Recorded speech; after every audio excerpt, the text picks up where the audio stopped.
Olá, este é mais um programa Traduzindo a Economia com o deputado Enio Verri e hoje nós vamos falar sobre a dívida pública. Deputado, o que é, afinal, essa dívida pública? Olha, é muito simples explicar o que é essa dívida. É a dívida do governo.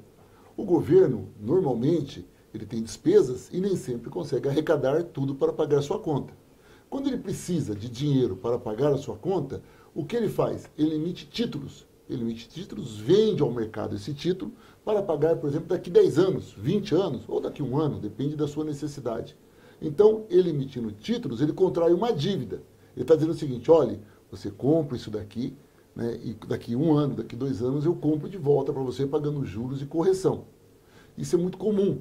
Só que esses títulos, dependendo da história do país, e o Brasil tem uma história muito triste com títulos, chegou épocas de a gente emitir muito título. Então nós temos uma dívida pública muito grande. De tal maneira, e é tão grande essa dívida, que se você pegar o orçamento do Brasil, quase a metade do orçamento é para pagar as dívidas, para pagar o serviço dessa dívida. Não é a dívida externa, note bem, mas sim a nossa dívida interna. E com quem que é essas dívidas? Bancos, algumas famílias muito poderosas, na verdade é um pequeno número de grandes corporações ou de grandes empresas que obtêm esse recurso. Claro que entre eles também tem o poupador, né? Aquelas pessoas que guardam sua poupança, aplicam ali no banco, o banco compra o título do governo e, portanto, algumas pessoas também têm. Se hoje o governo falar assim, não vou pagar essa dívida, muitas famílias teriam dificuldade por conta da sua poupança. Milhões de famílias. Só que o grosso, 80%, 90% desse valor é do grande capital financeiro.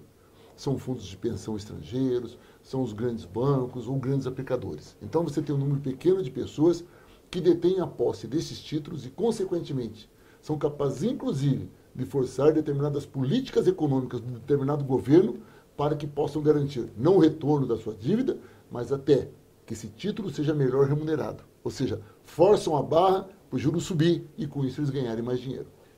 O senhor defende que seja feita uma auditoria dessa dívida? Acredito que seja necessária. Eu confesso a você, e já defendi em outros momentos, no Congresso do PT, em eventos da CUT, que isso não ocorresse.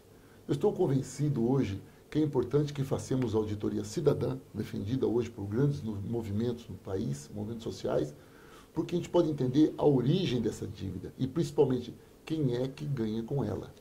Na verdade, o país, o Brasil, não ganha com essa dívida. Os empresários brasileiros não ganham com essa dívida. E o povo brasileiro, muito menos. O povo brasileiro que paga essa dívida. Portanto, uma auditoria que mostre a origem dela e quem ganha pode resolver grandes problemas no nosso país. O Equador fez isso, foi muito bem sucedido. E acredito que no estágio que estamos, até porque nunca foi feita uma auditoria, a gente possa entender como podemos resolver. É claro que é uma dívida menor do que já foi, mas é uma dívida que compromete o desenvolvimento do país e caberia, sim, entendermos melhor qual o caminho a seguir a partir de constatarmos quem é que tem na mão esses títulos e quanto de fato está ganhando.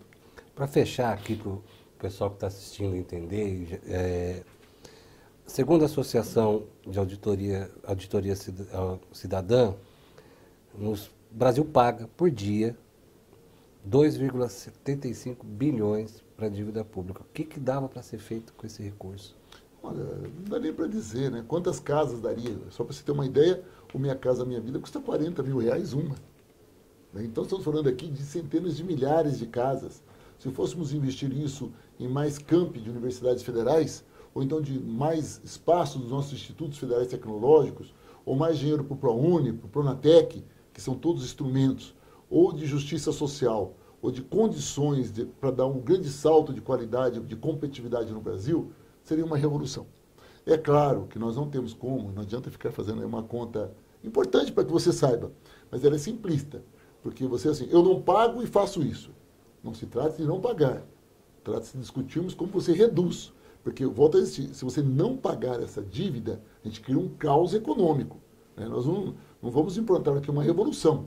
Isso nos levaria ao século XVIII. Não se trata de não pagar, trata-se de auditar, descobrir de fato o tamanho dela, trata-se de reduzir a taxa de juros, consequentemente, pagaremos menos, e a diferença do que a gente paga e o que a gente passa a pagar, aí sim, faríamos esses investimentos tão necessários ao Brasil nos dias de hoje.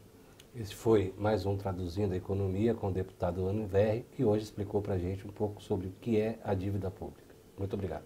Mais uma vez, muito obrigado pela oportunidade. Espero ter sido muito claro, porque essa pauta é muito importante. A dívida pública está ligada diretamente à sua qualidade de vida.